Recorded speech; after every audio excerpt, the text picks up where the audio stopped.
A day da dum da day da dum dee day da dee da do. La dee dee dum dee day dum. We're here in Kincardine-O'Neill, or Kinker as the locals call it. They say it's the oldest village on Deeside, although some people dispute that. But what is not disputed is the fact that this has been an important location since prehistoric times. It's probably to do with the location of the village, down beside a ford across the River Dee. So in its heyday, Kinker would have seen hundreds of drovers taking their cattle from the north, right through the village, across the ford, down to the markets in the south. Quite a few would have stayed the night here, and so this was a very important place on Deeside. Not only drovers came, armies came too. Malcolm, who was later to become Malcolm III of Scotland, stopped here during his campaign against Macbeth, and his army went over the hill to Lumphanan, where they encountered Macbeth and killed him. And the story goes that they chopped his head off and carried it back to Kincardine-O'Neill and presented it to Malcolm on a golden platter. Other armies came. King Edward I of England came twice during his campaign against Robert the Bruce. He stopped in the village and his huge army absolutely ate everybody out of house and home. There wasn't a drop of food to be had after they came. St. Urquhart, the patron saint of the village, built the first church here on this site.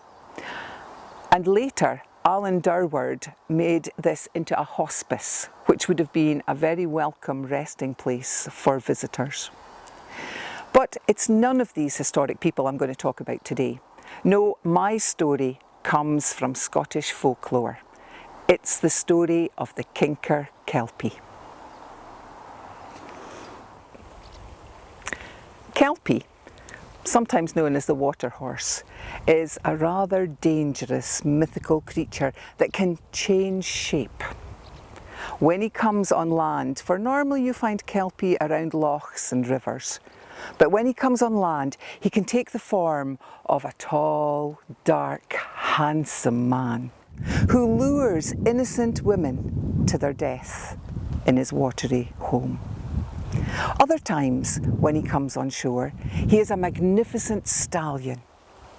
And if you are lucky enough, if that's the word, to capture a Kelpie, then you can harness his power to work for you, just as the Laird of Morphy did.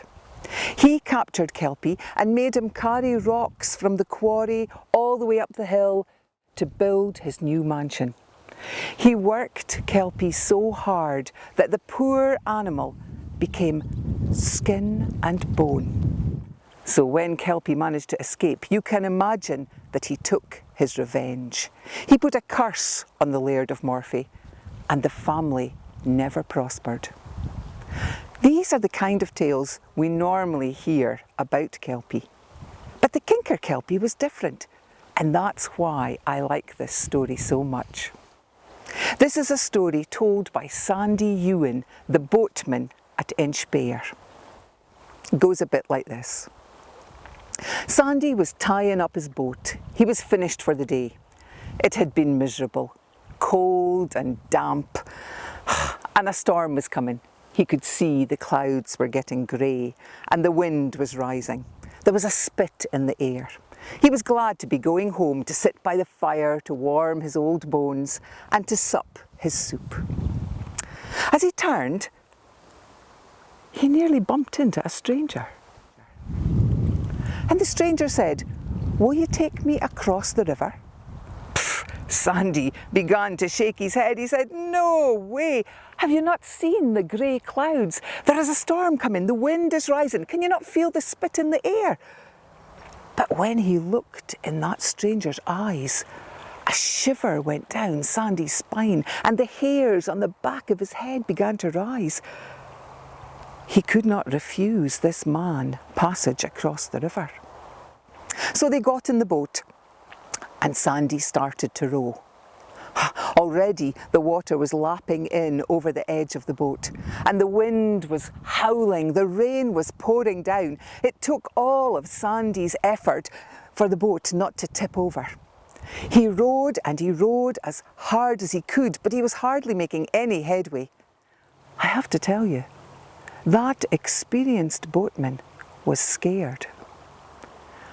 But when he looked at his passenger, he was sitting calm and serene, as though they were on a cruise on a nice summer day. And in that instant, Sandy knew that this was Kelpie. Well, if he had been scared before, he was terrified now. If the river didn't get him, then Kelpie would. He was doomed. There is no way he would reach the other side alive. But Sandy was a fighter. He wouldn't give up easily. And so, despite his frozen cold hands, his aching arms and his exhausted body, he set to row once more. And he rowed for all he was worth. He rowed for his very life depended on it. And by some miracle, he reached the other side. He was safe from the storm, but he knew that Kelpie was a different matter. So he was very surprised when the stranger leapt onto the bank and turned and said, "How much am I due you for passage?" The boatman said, Nah, I'll nae take ony siller. I won't take any of your money. I'm just glad that we have both come safe across the river." Kelpie bowed and headed off down the bank. But wafting back on the wind, Sandy could hear these words: "The dee'll be calm and merciful ever, while you and your sons hae a boat on the river." This was no Kelpie curse, this was a blessing. And in that very instant, the wind dropped, the rain stopped, and the river flowed gentle, the calm after the storm.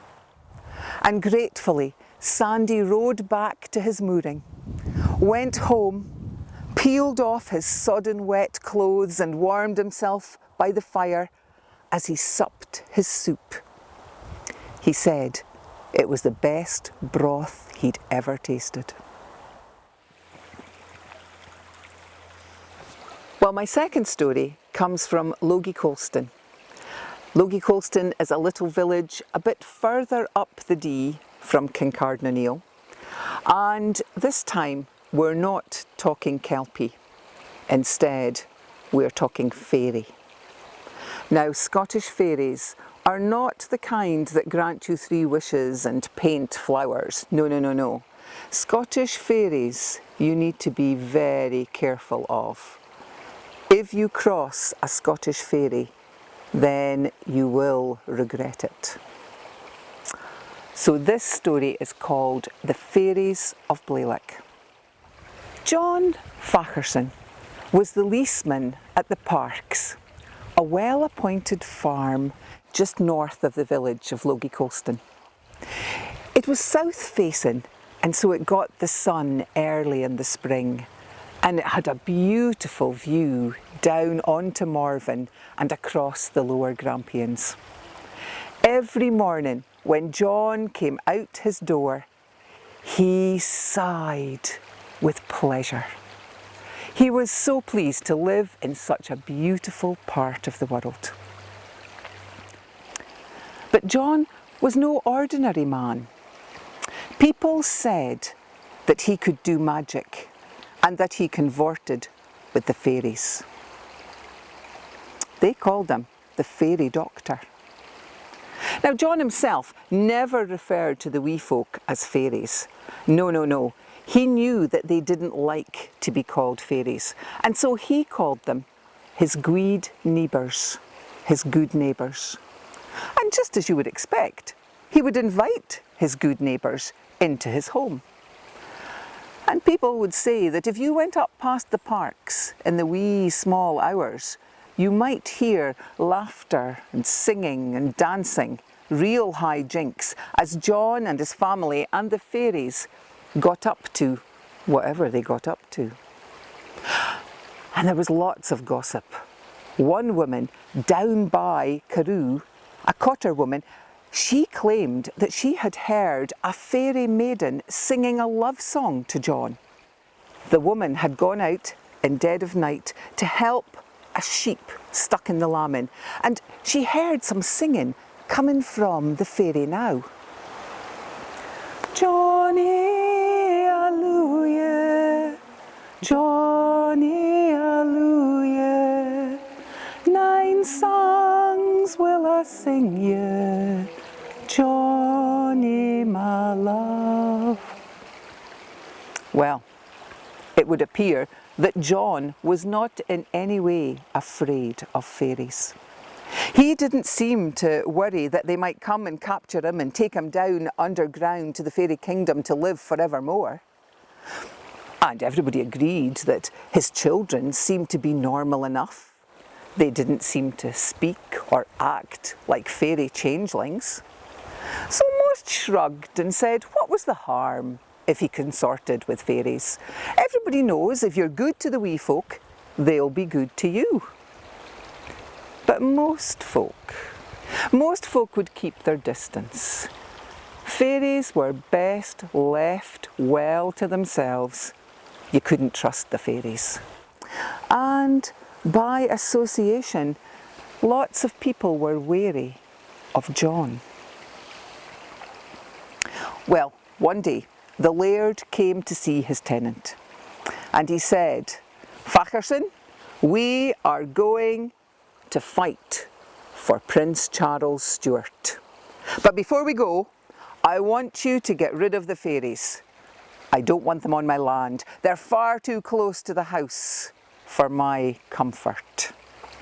I know you can get rid of them. I know you have the power. Get rid of those fairies, or I will get rid of you. Well, John was in a quandary. What could he do? The fairies were his friends. He had no issue with them, and he certainly didn't want to put them out of their home.